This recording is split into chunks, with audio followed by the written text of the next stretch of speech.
Okay, सो इस तरह से जो है वो रिकर्सिवली कॉल करता जाएगा और फिर जैसे ही वो कंडीशन फॉल्स होगी तो वो स्टैक में जाके देखेगा कि लास्ट कॉल कहाँ से जनरेट हुई थी। सो जहाँ पे last call ma'am generate screen हुई नहीं होगी शेयर। रिजल्ट वहाँ पे रिटर्न करवाएगा एंड देन रिजल्ट रिटर्न करवाने के बाद उसको डिस्प्ले करवाएगा और नेक्स्ट पे मूव कर जाएगा एंड देन अगेन रिपीटेडली ये सारा प्रोसेस जो है वो रिपीट होता रहेगा।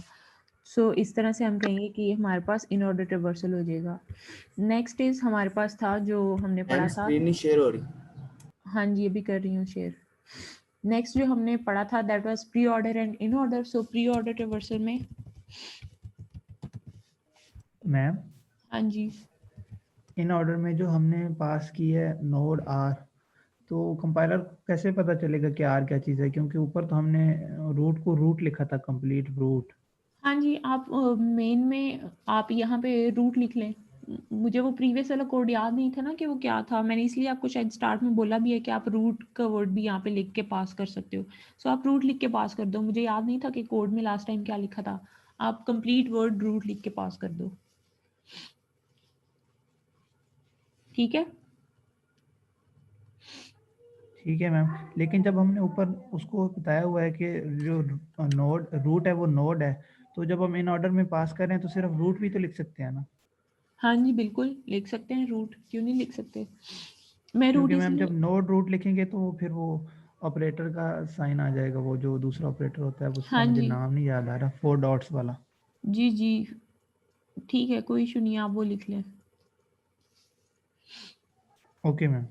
अच्छा जी, नेक्स्ट हमारे पास था pre order and post order. So pre order में हम ट्री को किस तरह से ट्रेवर्स करते हैं। सबसे पहले हम कहते हैं कि हमारे पास रूट नोड या पेरेंट नोड ट्रेवर्स होगी, देन उसके बाद लेफ्ट नोड या लेफ्ट सब ट्री ट्रेवर्स हो गए एंड देन उसके बाद राइट नोड ट्रेवर्स होगी, ठीक है। सो इसके लिए भी हमारे पास वही सेम फंक्शन होगा, सिर्फ डिफरेंस क्या होगा हमारे पास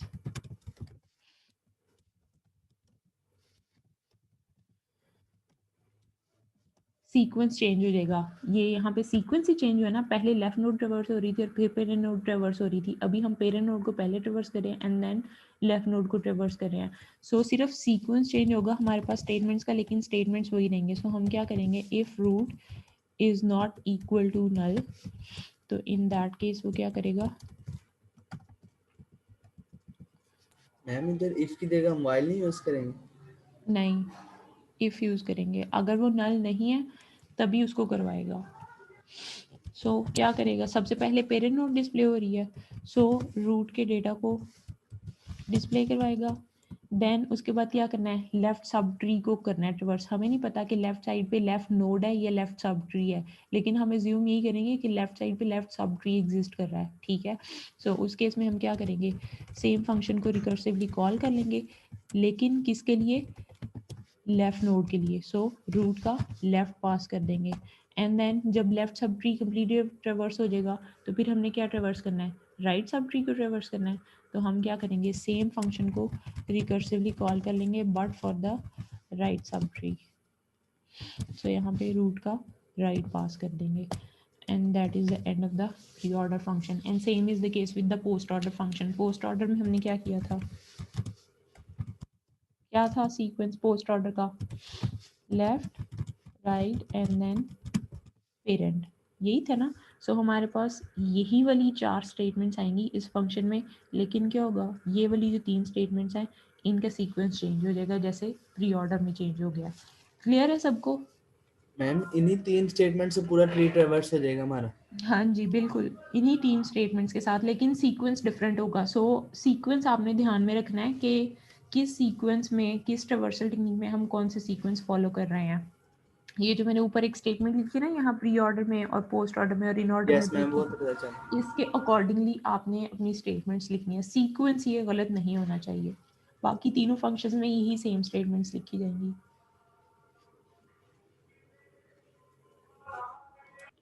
ठीक है। अब अगर हमने ट्री में ट्रेवर्सल कर लिया है तो क्या फिर यही ट्रेवर्सल टेक्निक यूज करके हम कोई वैल्यू सर्च कर सकते हैं।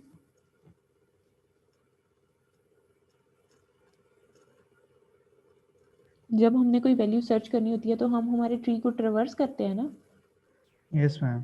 ठीक है। सो ट्री को ट्रेवर्स करके हम वैल्यू सर्च कर सकते हैं। तो इसका मतलब है कि फिर आधा फंक्शन तो हमारा लिखा हुआ है। सो सर्च का फंक्शन और डिलीट का फंक्शन, ये दो आपके होमवर्क है, आपने खुद लिखने हैं। नेक्स्ट क्लास में मैं ये चेक करूंगी। ओके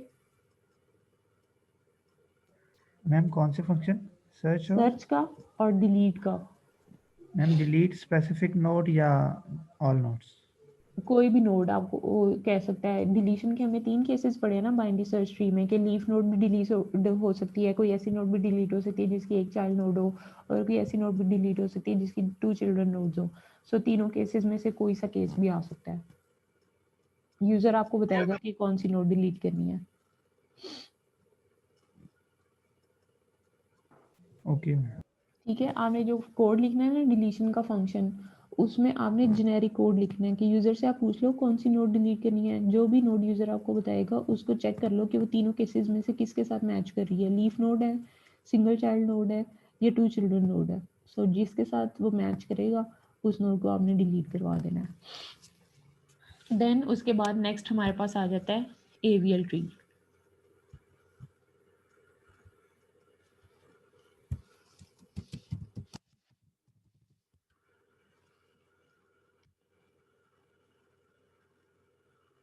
नोड को एक्सेस कैसे करना है? अभी तो उज़ैर हमने किया है, जो सी आउट रूट का डेटा था। एक स्टेटमेंट लिखी थी मैंने in order pre order traversal में, सी आउट रूट का डेटा। सो वो स्टेटमेंट जब एग्जीक्यूट होगी तो उस पर्टिकुलर नोड की आपको डेटा वैल्यू मिल जाएगी। पहले किस तरह से नोड्स के डेटा को एक्सेस करते रहे हैं? इसी तरह करते रहे हैं ना।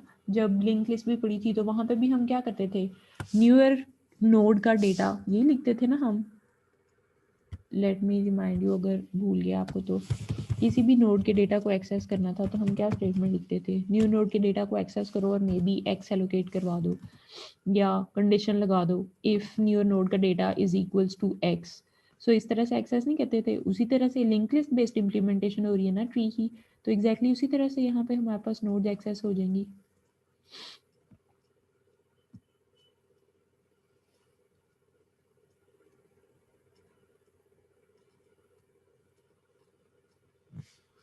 ठीक है, अभी नेक्स्ट है हमारे पास एवीएल ट्री। सो एवीएल ट्री हमारे पास बेसिकली है क्या, 3 लोग थे जिन्होंने मिलके इसको इन्वेंट किया था, तो उन तीनों के नाम के ऊपर इसका नाम रखा गया AVL. So A stands for एडिल्सन,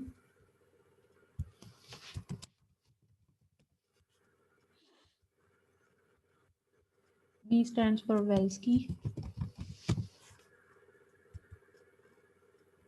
and L stands for Landis। ये 3 लोग थे जिन्होंने मिलके एवीएल ट्री का कॉन्सेप्ट इंट्रोड्यूस करवाया था। सो एवीएल ट्री का कॉन्सेप्ट हमारे पास क्या होता है, basically AVL tree is a balanced binary search tree. अब बैलेंस्ड बाइनरी सर्च ट्री का मतलब क्या है, हम ट्री एवीएल ट्री जब कंस्ट्रक्ट करते हैं या सॉरी उसमें कोई भी नोड हम डिलीट करवा रहे हैं, सर्च कर रहे हैं, ट्रेवर्स कर रहे हैं, इंसर्ट करवा रहे हैं, कोई भी ऑपरेशन हम परफॉर्म कर रहे हैं, तो हम ट्री में उसका बैलेंस फैक्टर फाइंड करते हैं एवीएल ट्री में। ठीक है, अब वो जो बैलेंस फैक्टर हम फाइंड करेंगे, अगर तो वो हमारे पास -1 है, 0 है या 1 है, तो हम कहेंगे कि ये हमारा बैलेंस्ड बाइनरी सर्च ट्री है, दैट मीन्स ये हमारा एवीएल ट्री है। लेकिन अगर इन 3 वैल्यूज़ के अलावा हमारे पास कोई और बैलेंस फैक्टर आ जाता है तो इसका मतलब है कि ये ट्री एवीएल ट्री नहीं है। क्यों? क्योंकि ये बैलेंस्ड नहीं है। तो फिर हम क्या करते हैं, फिर हम उसको बैलेंस करते हैं। ठीक है, अब बैलेंस फैक्टर हम कैसे फाइंड आउट करते हैं? बैलेंस फैक्टर फाइंड करने के लिए बेसिकली ट्री की हाइट्स को हम लेफ्ट सब ट्री और राइट सब ट्री की हाइट्स का डिफरेंस फाइंड आउट कर लेते हैं। So height of left sub tree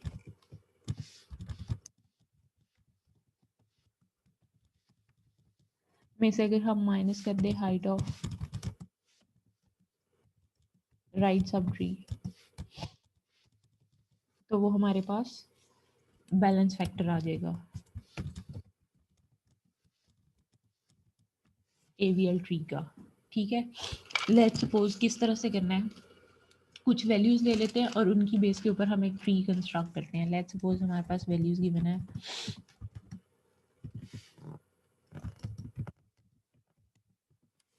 ये। ठीक है, अब इनका हमने कंस्ट्रक्ट करना है एवीएल ट्री। क्या करते हैं, हमने क्या कहा है, हमारे पास एवीएल ट्री कौन सा ट्री है, बैलेंस्ड बाइनरी सर्च ट्री है, ठीक है। तो इसका मतलब है कि अगर बाइनरी सर्च ट्री है तो फिर जब हम एवीएल ट्री कंस्ट्रक्ट करेंगे तो हम इसे बीएसटी के रूल्स के अकॉर्डिंगली कंस्ट्रक्ट कर रहेंगे। और बीएसटी का रूल हमें क्या कहता है कि हमारे पास जितनी भी वैल्यूज़ गिवन है हम उनमें से फर्स्ट वैल्यू को पकड़ के ट्री की रूट नोड बना देते हैं अगर पहले से एग्जिस्ट नहीं कर रही है तो यहाँ से हम जो फर्स्ट वैल्यू रीड करेंगे 10, वो हमारे पास ट्री की रूट नोड बन जाएगी, ठीक है। अब हमारे पास एवीएल ट्री में एक नोड आ गई है। रिमेंबर दिस थिंग कि हमने ट्री में हर ऑपरेशन परफॉर्म करने के बाद हर नोड पे पूरे ट्री का बैलेंस फैक्टर फाइंड करना है। सो अभी हमने ट्री में एक नोड इंसर्ट करवा दिया ना, तो इसका बैलेंस फैक्टर फाइंड आउट करेंगे। सो बैलेंस फैक्टर फाइंड करें 10 का, तो क्या है बैलेंस फैक्टर कैसे पता चलेगा, height of left sub tree minus height of right sub tree. So height का मतलब क्या है, नंबर ऑफ एजेस कितने आ रहे हैं डीपेस्ट लीफ नोड तक। सो 10 की लेफ्ट साइड पे कोई नंबर ऑफ एजेस एग्जिस्ट कर रहे हैं, कोई नोड्स एग्जिस्ट कर रही हैं? नो मैम, फिलहाल नहीं है। सो दैट मीन्स के height of left sub tree is 0। Then इसमें से माइनस क्या करना है, height of right sub tree.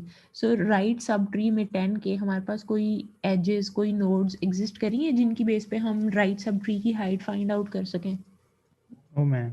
नहीं है। सो दैट मीन्स कि राइट सब ट्री की हाइट भी हमारे पास 0 है। सो 0 माइनस 0 जो नोड 10 है उसका बैलेंस फैक्टर हमारे पास क्या आ गया, 0। दैट मीन्स कि ये हमारे पास बैलेंस्ड बाइनरी सर्च ट्री है। क्यों? क्योंकि ये जो 0 आया है ये इस बैलेंस फैक्टर की रेंज से बिलोंग कर रहा है ना। सो दैट मीन्स कि अभी तक ये हमारे पास बैलेंस्ड है, ठीक है। फिर अगर ये बैलेंस्ड है तो हम क्या करेंगे, ट्री में नेक्स्ट नोड इंसर्ट करवाएंगे। सो नेक्स्ट नोड हमारे पास क्या आ रही है, 20। बीएसटी के रूल के अकॉर्डिंगली इंसर्ट करवाएंगे। बीएसटी का रूल हमें क्या कहता है कि left node should be smaller than from its parent and right node should be greater than from its parent. यही था ना बीएसटी का रूल। सो 20 को बीएसटी रूल के अकॉर्डिंगली इंसर्ट करवाएं तो क्या पता चल रहा है कि 20 is greater than 10, which means कि 20 10 की राइट साइड पे इंसर्ट होगा अगर वहाँ पे कोई और नोड एग्जिस्ट नहीं कर रही होगी। सो बीएसटी रूल के अकॉर्डिंगली हमने यहाँ पे 20 इंसर्ट करवा दिया। सो अभी हमने क्या किया, ट्री मॉडिफाई हुआ है, उसमें एक न्यू नोड इंसर्ट हुई है। सो क्या करेंगे, हम इस पूरे ट्री का दोबारा से बैलेंस फैक्टर फाइंड करेंगे।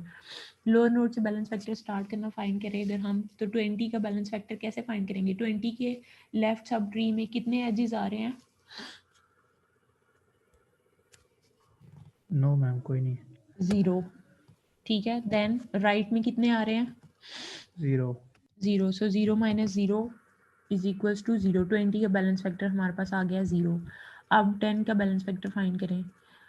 10 के लेफ्ट सब ट्री में कितने हमारे पास आ रहे हैं एजेस? 0। 0 माइनस राइट में कितने एजेस आ रहे हैं? 1 1। सो 0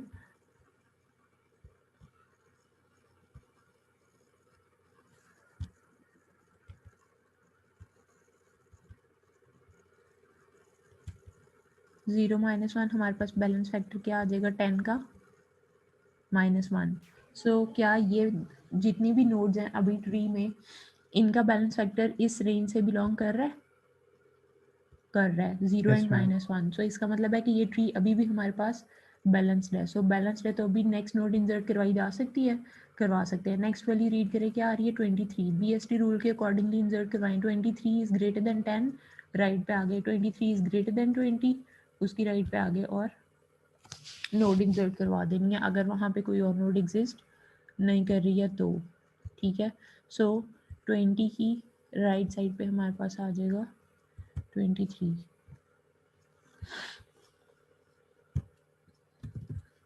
अभी बैलेंस फैक्टर फाइंड करें फिर पूरे ट्री का। सो 23 का बैलेंस फैक्टर फाइंड आउट किया। Number of left edges 0 minus number of right edges 0। 0 minus 0, 23 का बैलेंस फैक्टर 0 आ गया। 20 का बैलेंस फैक्टर फाइंड करें। Number of left edges 0 minus number of right edges 1। So 0 1 minus 1, 20 का balance factor क्या आ गया, -1 10 का बैलेंस फैक्टर फाइंड करें। Number of left edges 0, number of right edges 2। Deepest leaf node तक काउंट करने हैं ना। So 10 to 21 edge, 20 to 23 second edge. So 2 edges है। सो 0 माइनस 2 बैलेंस फैक्टर क्या आ गया, -2। अब -2 हमारे पास पूरे ट्री का बैलेंस फैक्टर हमने फाइंड कर लिया है and there is a node जिसका बैलेंस फैक्टर इस रेंज से बिलोंग नहीं कर रहा है। मैम 0 - 2 कैसे है? नंबर ऑफ लेफ्ट एजेस कितने हैं? 10 के। 10 की लेफ्ट सब ट्री की हाइट क्या आ रही है? मैम 1 है नहीं 20 उसका। लेफ्ट एजेस दाऊद 10 नो की मैम कोई लेफ्ट पे नहीं। कितने हैं? 0 0। सो 0 और राइट पे कितने हैं? डीपेस्ट लीफ नोड तक 2 कितने एजेस है? 2 है। 2 है। 2 सो है मैम। 0 - 2 आ गया। ठीक है,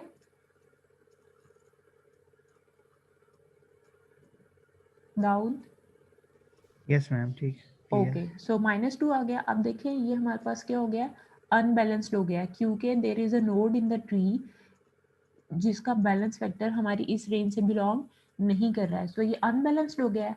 अब अगर ट्री हमारा अनबैलेंस्ड हो गया है तो हमने कोई भी नेक्स्ट ऑपरेशन परफॉर्म करने से पहले, इंसर्शन है, डिलीशन है या कोई भी और ऑपरेशन हम परफॉर्म कर रहे हैं, उस ऑपरेशन को परफॉर्म करने से पहले हमारे पास जितना भी करंट ट्री एग्जिस्ट कर रहा है हम उसको बैलेंस करेंगे।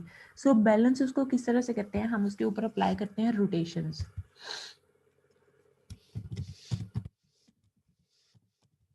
अब जो रोटेशंस होती हैं हमारे पास वो 2 टाइप्स की होती हैं मेनली।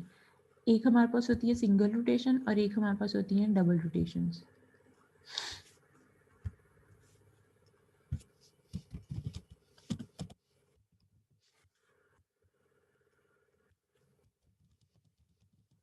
ठीक है, जो सिंगल रोटेशन है वो भी और डबल रोटेशन भी, दोनों फर्दर हमारे पास 2 टाइप्स की होती हैं। पहले सिंगल को डिस्कस कर लेते हैं एंड देन डबल को देखेंगे। सो सिंगल रोटेशंस जो हैं वो हमारे पास लेफ्ट एंड राइट रोटेशंस होती हैं। अब देखें हमारे पास यहाँ पे जो ट्री अनबैलेंस्ड हुआ है ये नोड 10 पे, ये किस एज की वजह से हुआ है? इस राइट एज की वजह से नहीं हुआ, 10 और 20 के राइट एज की वजह से, क्योंकि लेफ्ट में तो कोई एज एग्जिस्ट कर ही नहीं रहा, राइट में एग्जिस्ट कर रहा है। सो राइट एज की वजह से हमारे पास ट्री जो है वो अनबैलेंस्ड हुआ है क्योंकि राइट साइड पे ट्री एग्जिस्ट कर रहा है। सो अब अगर राइट एज की वजह से हमारा ट्री अनबैलेंस्ड हुआ है तो हम उसके ऊपर पहले सिंगल रोटेशन अप्लाई करके देखेंगे। और सिंगल रोटेशन भी 2 टाइप्स की है, तो उसमें से कौन सी रोटेशन अप्लाई होगी? अगर राइट एज है तो उस पर लेफ्ट रोटेशन अप्लाई होगी, और अगर लेफ्ट एज होता तो फिर उस पर राइट रोटेशन अप्लाई होनी थी। ठीक है, अभी हमारे पास ये राइट एज आ रहा है तो इस पर फिर कौन सी रोटेशन अप्लाई होगी? लेफ्ट वाली। सो हम क्या करेंगे, फिर हम इसको मेंशन करेंगे कि हम कौन से एज पे रोटेशन अप्लाई कर रहे हैं। हम राइट एज पे रोटेशन अप्लाई कर रहे हैं। ठीक है, सो ये इस तरह से हमने मेंशन कर दिया। और फिर उसके बाद रोटेशन जब अप्लाई करनी है तो हम इस ट्री को रिकंस्ट्रक्ट करेंगे। रिकंस्ट्रक्ट किस तरह से करना है? हम यहाँ पे जो राइट एज है उसको चेंज कर देंगे इनटू लेफ्ट एज पे। ठीक है, सो जब लेफ्ट एज में कन्वर्ट होगा तो हमारे पास क्या होगा? ये जो नोड 10 है ये अभी पेरेंट नोड है ना, जब ये राइट एज में चेंज हो जाएगी ना, एज इस डायरेक्शन में, लेफ्ट की डायरेक्शन में इसको एंटी क्लॉकवाइज अगर घुमा दें तो क्या होगा? 10 चाइल्ड नोड बन जाएगी और जो 20 है वो पेरेंट नोड बन जाएगी। ठीक है, राइट एज है ना, तो राइट एज पे लेफ्ट रोटेशन अप्लाई करने का मतलब है हमने उसको एंटी क्लॉकवाइज घुमा देना है उस एज को। सो उस एज को एंटी क्लॉकवाइज जब हम घुमा देंगे तो ये हमारे पास इस तरह से बन जाएगा।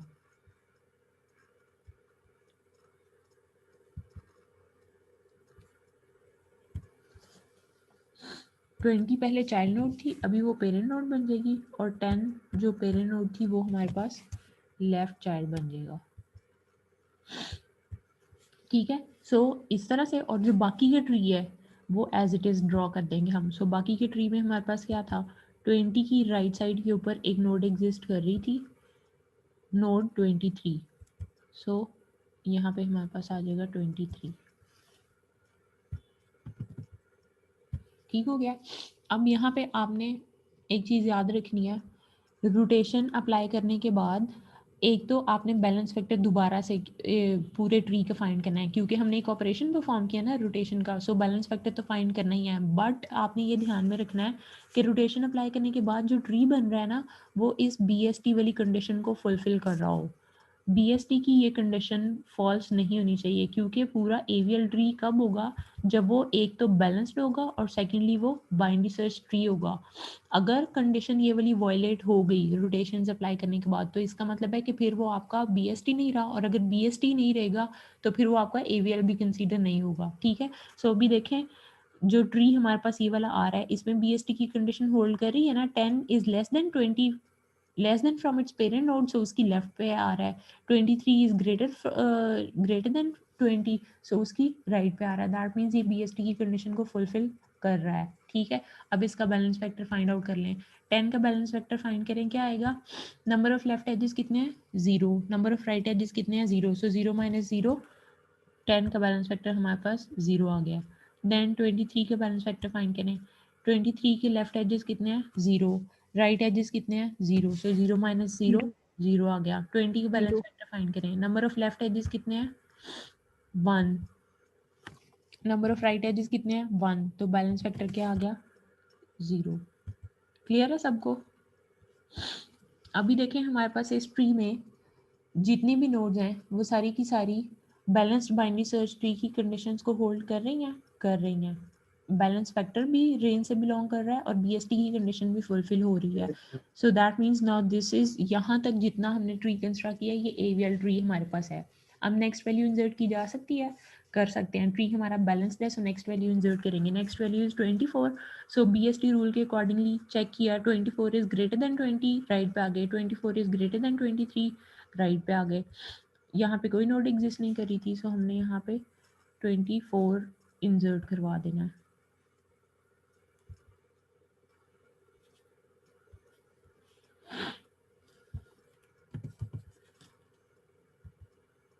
ठीक है, अब एक नोड इंसर्ट करवाइए तो इस ट्री का बैलेंस फैक्टर फाइंड करें। 24 का बैलेंस फैक्टर क्या आ रहा है, 0।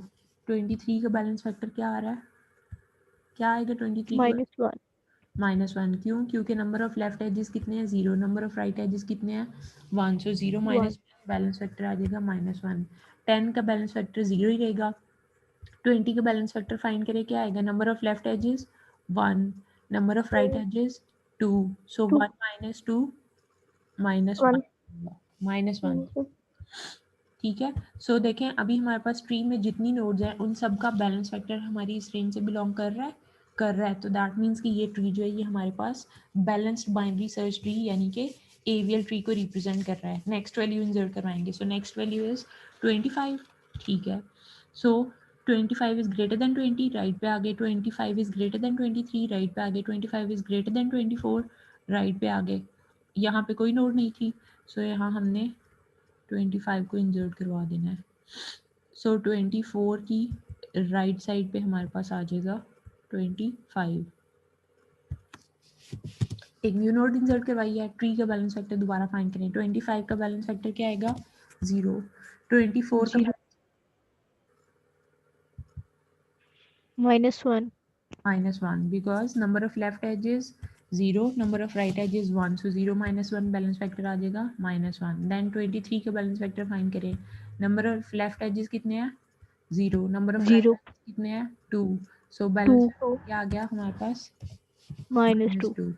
20 का बैलेंस फैक्टर फाइंड करें। नंबर ऑफ लेफ्ट एजेस कितने हैं, 1, नंबर ऑफ राइट एजेस कितने हैं, 3। ठीक है, सो 1 - 3 बैलेंस फैक्टर क्या आ गया, -2। Now we have 2 nodes in the tree जिनका बैलेंस फैक्टर जो है वो अनबैलेंस्ड है, गिवन रेंज से बिलोंग नहीं कर रहा। तो फिर हमने क्या करना है, हमने पहले जो लोअर नोड है जिसका बैलेंस फैक्टर अनबैलेंस्ड है, हम पहले उसको ट्रेवर्स करेंगे एंड देन उसके बाद जो है वो हम दूसरी नोड को ट्रेवर्स करेंगे, अगर वो फिर भी अनबैलेंस्ड रहेगी तो। ठीक है, सो लोअर नोड जो अनबैलेंस्ड है वो कौन सी है, 23। सो पहले हम 23 को ट्रेवर्स करेंगे। 23 को ट्रिवर्स किस तरह से करना है, आइडेंटिफाई करें कौन सा एज है जिसकी वजह से ट्री अनबैलेंस्ड है, 10 23 अनबैलेंस्ड है बच्चे, तो 10 कैसे आ गया, 24 वाला एज, 23 एंड 24 वाला edge which is the right edge, ये वाला एज है। ठीक है, सो अगर राइट एज है तो कौन सी रोटेशन अप्लाई होगी, लेफ्ट लेफ्ट रोटेशन अप्लाई होगी। सो हमने हाईलाइट किया कि कौन सी रोटेशन अप्लाई करेंगे और ट्री को दोबारा से कंस्ट्रक्ट करेंगे। सो जब दोबारा से कंस्ट्रक्ट होगा तो ये जो राइट एज है ये एंटी क्लॉकवाइज रोटेट होने के बाद हमारे पास इस तरह से आउटपुट दे देगा।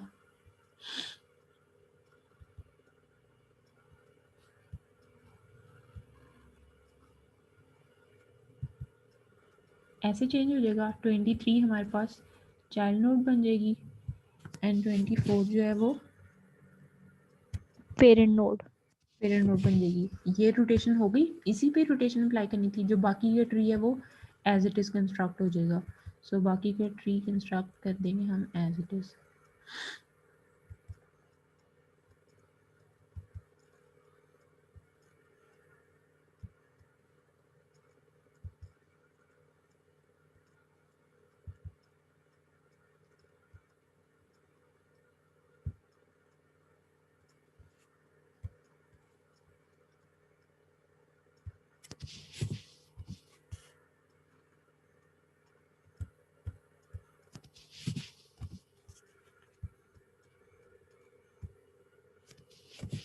Twenty 10 and 25 edge it is आगे। अब इस ट्री का बैलेंस फैक्टर फाइंड करें। सो 25 का बैलेंस फैक्टर क्या होगा? Number of left edge is 0 minus number of right edge is 0। 0 minus 0 balance factor is 0। 23 का बैलेंस फैक्टर हमारे पास आ जाएगा 0। 24 का बैलेंस फैक्टर क्या आएगा? Number of left edge is 1 minus number of right edge is 1। So 1 minus 1 0 आ जाएगा 24 का balance factor हमारे पास। देन 10 का बैलेंस फैक्टर फाइंड आउट करें।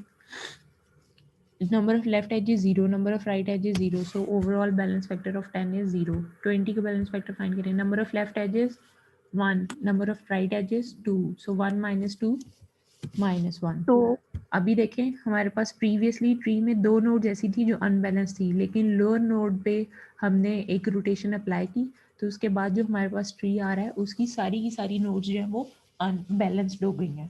ठीक है, अब नेक्स्ट नोड इंसर्ट करवाई जा सकती है। सो नेक्स्ट नोड इंसर्ट करवाएं। हमारे पास क्या है आ रहा है 26। 26 is greater than 20, right side पे आ गए। 26 is greater than 24, right side पे आ गए। 26 इज ग्रेटर देन 25, 25 की राइट साइड पे गए और वहाँ जाके हमने 26 इंसर्ट करवा दिया।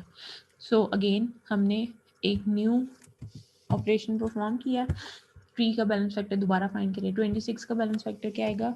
0। 25 का बैलेंस फैक्टर क्या आ जाएगा? -1 -1। देन 23 का बैलेंस फैक्टर 0 ही रहेगा। 24 का बैलेंस फैक्टर फाइंड करें। -2 नंबर ऑफ लेफ्ट एजेस कितने हैं? 1 1। नंबर ऑफ राइट एजेस कितने हैं? 2 2। सो 1 minus 2 -1 आ जाएगा। ठीक है, -1 10 का बैलेंस फैक्टर 0 ही रहेगा। 20 का बैलेंस फैक्टर फाइंड करें। नंबर ऑफ लेफ्ट एजेस कितने हैं? 1 1। नंबर ऑफ राइट एजेस कितने हैं? 3 3। डीपेस्ट लीफ 4 नोड तक काउंट करने हैं। नहीं, डीपेस्ट लीफ नोड तक काउंट करते हैं। देखिए कितनी लीफ नोड्स है राइट साइड पे? 2, 23 एंड 26। तो डीपेस्ट लीफ नोड तक काउंट करने हैं हमने एजेस। कितने बन रहे हैं? 3, 1, 2 and 3। 3 so 1 minus 3 balance factor हमारे पास क्या आ गया? -2 -2. Now again there is a node in the tree which is unbalanced. ठीक है, तो फिर हम क्या करेंगे? हम इस ट्री को पहले बैलेंस करेंगे, उसके बाद इस पे कोई और ऑपरेशन अप्लाई होगा। ठीक है, सो अब किस एज की वजह से ये अनबैलेंस्ड है? 24 24 वाले की वजह से ना, which is a right edge. तो इसका मतलब है हमने इस पे कौन सी रोटेशन अप्लाई करनी है? लेफ्ट रोटेशन लेफ्ट अप्लाई करनी है। सो इसके ऊपर अगर हम लेफ्ट रोटेशन अप्लाई करेंगे तो जो ट्री बनेगा हमारे पास वो किस तरह से होगा? राइट एज है, एंटी क्लॉकवाइज रोटेट करें उसको तो हमारे पास क्या आ जाएगा? 24 पेरेंट नोड बन जाएगी एंड 20 जो है वो चाइल्ड नोड बन जाएगी।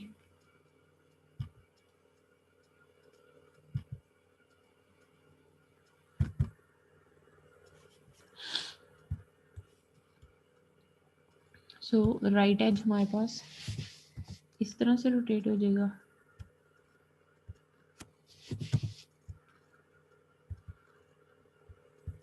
ठीक है, और जो बाकी का ट्री है वो एज इट इज आ जाएगा। 20 की लेफ्ट साइड पे हमारे पास क्या था 10, तो यहाँ पे 10 आ गया। जो 24 की राइट साइड पे था वो भी ट्री एज इट इज आ जाएगा। सो 25 एंड 26 यहाँ तक। अब इसके अंदर हमारे पास क्वेश्चन इज कि 23 फिर कहाँ जाएगा, बताएं कहाँ जाएगा 23?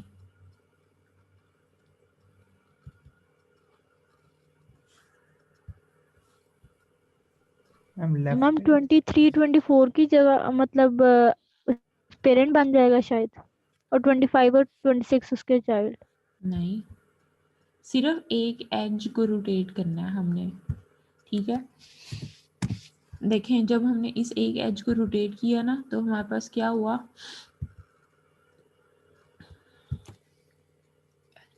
24 पेरेंट नोड बन गया और 20 उसका लेफ्ट चाइल्ड बन गया।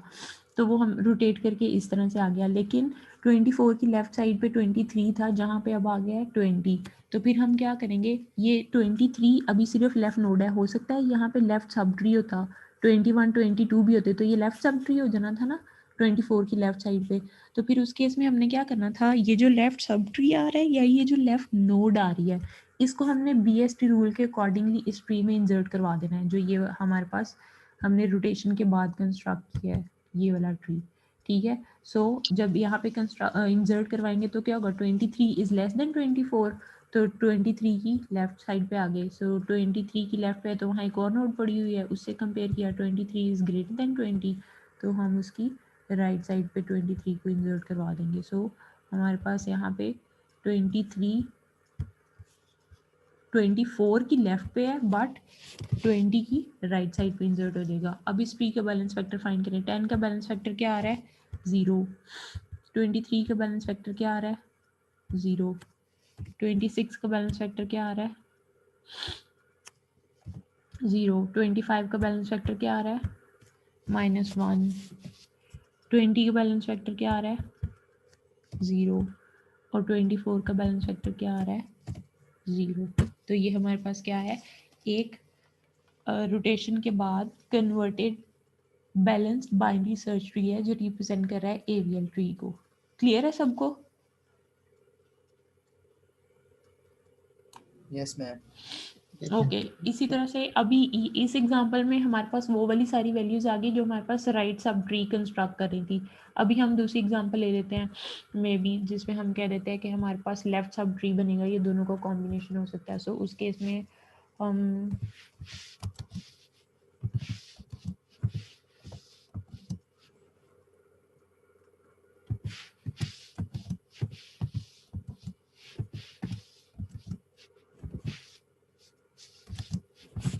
सो फॉर एग्जांपल ये वैल्यूज गिवन है। अब अगेन हमें कहा जा रहा है कि एवियल ट्री कंस्ट्रक्ट करो, तो क्या होगा, फर्स्ट वैल्यू हमने पिक की और उसको पकड़ के हमने क्या बना दिया रूट नोड।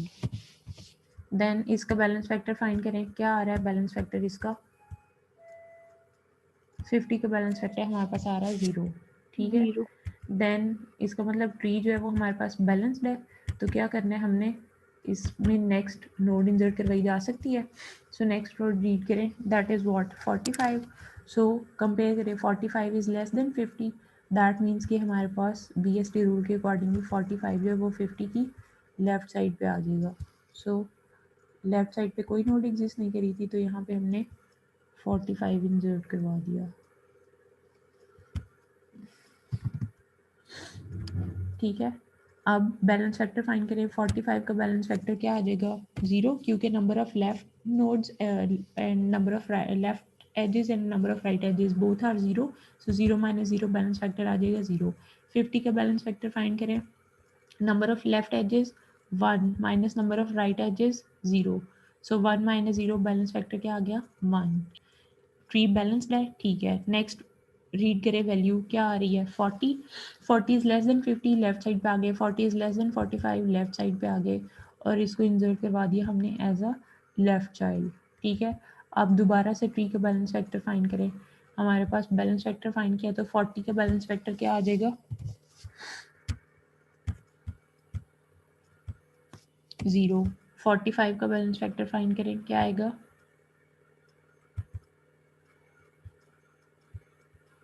1। 1 आ जाएगा। 1 50 का बैलेंस फैक्टर फाइंड करें, क्या आ जाएगा? 2 2। So now we have a node in the tree जिसका बैलेंस फैक्टर अनबैलेंस्ड है, हमारी गिवन रेंज में नहीं आ रहा, तो फिर हम क्या करेंगे? ट्री को बैलेंस करेंगे। सो ट्री को बैलेंस करेंगे तो आइडेंटिफाई करें किस एज की वजह से ट्री अनबैलेंस्ड हुआ है? लेफ्ट एज की वजह से। ठीक है, अब अगर लेफ्ट एज की वजह से अनबैलेंस्ड हुआ है तो उसके ऊपर हम राइट रोटेशन अप्लाई कर देंगे। ठीक है, सो यहाँ पे हमने मेंशन किया कि हम राइट रोटेशन अप्लाई करेंगे, और राइट रोटेशन जब हम अप्लाई करेंगे तो ट्री को रिकंस्ट्रक्ट करेंगे। अब अगर लेफ्ट एज है और उस पर हम राइट रोटेशन अप्लाई कर रहे हैं तो इसका मतलब कि जो एज है वो क्लॉकवाइज रोटेट हो जाएगा। ठीक है, सो जब क्लॉकवाइज रोटेट होगा तो क्या होगा? 45 हमारे पास पेरेंट नोड बन जाएगी और 50 जो है वो उसकी चाइल्ड नोड बन जाएगी, इस तरह से। ठीक है, सो यहाँ पे हमारे पास आ जाएगा 45 एंड यहाँ पे आ जाएगा 50। ठीक है, और जो बाकी का ट्री है वो एज इट इज़ आ जाएगा। सो बाकी का ट्री हमारे पास क्या था? 45 की लेफ्ट साइड पे आ रहा था 40। सो यहाँ पे हमने 40 को एज इट इज़ इंसर्ट करवा दिया।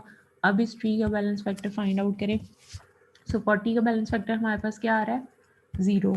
Number of left edges minus number of right edges, दोनों 0 थे, 0 माइनस 0 0 आ गया। 50 का बैलेंस फैक्टर 0, 45 का balance factor, number of left edges 1, number of right edges 1, so 1 minus 1 0। Tree जो है वो बैलेंस्ड है। अब इसमें नेक्स्ट नोड इंसर्ट करवाई जा सकती है, यस करवाई जा सकती है। सो क्या करेंगे? नेक्स्ट वैल्यू रीड की, that is 38। 38 is less then 45, left पे आ गए। 38 इज लेस देन 40, लेफ्ट पे आ गए, और यहाँ पे हमने 38 इंसर्ट करवा देना है। ठीक है, यहाँ पे हमारे पास आ गया 38। अब बैलेंस फैक्टर फाइंड आउट करें इसका। 38 का बैलेंस फैक्टर क्या आ रहा है? 0। 40 का बैलेंस फैक्टर फाइंड करें, क्या आ रहा है? 1 1। नंबर ऑफ लेफ्ट एजेस 1 है, minus number of right edges 0 है, सो 1 माइनस 0 1 आ गया। देन 45 का बैलेंस फैक्टर फाइंड करें। 50 का 0 ही 1 रहेगा, 45 का फाइंड किया। Number of left 1 edges 2 minus number of right edges 1, so 2 minus 1 1 आ गया। ट्री अभी भी बैलेंस्ड है। सो नेक्स्ट हम क्या करेंगे? नेक्स्ट नोड को इंसर्ट करवाएंगे। नेक्स्ट नोड रीड की, दैट इज 37। सो ठीक है, 37 को कंपेयर किया रूट नोड के साथ। 37 इज लेस देन 45, लेफ्ट पे चले गए। देन 37 इज लेस देन 40, लेफ्ट पे चले गए। 37 इज लेस देन 38, लेफ्ट पे चले गए, और लेफ्ट पे जाके क्या किया हमने? यहाँ पे इसको इंसर्ट करवा दिया यहाँ पे, क्योंकि कोई नोड एग्जिस्ट नहीं कर रही थी। सो यहाँ हमारे पास आ गया 37। ठीक है, अब दोबारा से इस ट्री का बैलेंस फैक्टर फाइंड करें। 37 का बैलेंस फैक्टर क्या आ जाएगा? 0। 38 का बैलेंस फैक्टर क्या आ जाएगा? 1। 40 का बैलेंस फैक्टर क्या आ जाएगा? 2। 2 45 का बैलेंस फैक्टर क्या आ जाएगा? 2 2। सो ट्री क्या हो गया? अनबैलेंस्ड हो गया। सो अगर अनबैलेंस्ड हो गया तो क्या करेंगे? मेंशन करेंगे किस एज की वजह से अनबैलेंस्ड हुआ है। लोअर नोड से स्टार्ट करेंगे। ठीक है, सो 40 38 वाले एज की वजह से, which is the left edge, तो कौन सी रोटेशन अप्लाई होगी? राइट रोटेशन अप्लाई होगी। जब राइट रोटेशन अप्लाई होगी तो हमारे पास ट्री किस तरह से बन जाएगा? लेफ्ट एज है ना, तो राइट रोटेशन अप्लाई होगी। जब राइट रोटेशन अप्लाई होगी तो 38 पेरेंट नोड बन जाएगी एंड 40 जो है वो उसकी चाइल्ड नोड बन जाएगी, इस तरह से। सो यहाँ पे हमारे पास आ जाएगा 38 और यहाँ आ जाएगा 40। अब इस ट्री का